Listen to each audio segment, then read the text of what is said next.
It's really important for a lot of things that we're going to talk about, that you know how to rotate your pelvis into anterior, which is forward, and posterior, which is backwards.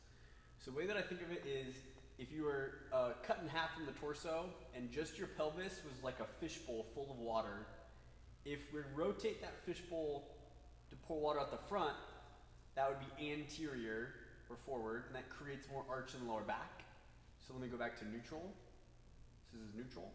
And if I dump water out the back, that would be posterior, and I'm rounding my lower back a little bit into flexion. So this would be flexion or posterior pelvic tilt, back to neutral. So it's like my fishbowl's upright, no water spilling out.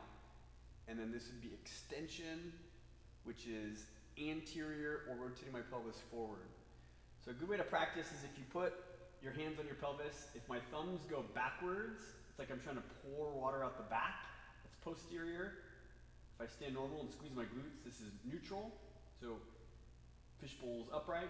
And then if I rotate my pelvis forward and I'm dumping water out the front, that is anterior, which creates more extension in the lower back. So posterior, neutral, anterior. See if you can rotate just from the pelvis. Make sure you're not moving from the shoulders or from the knees, but just able to rotate into posterior, neutral, and anterior just from the pelvis.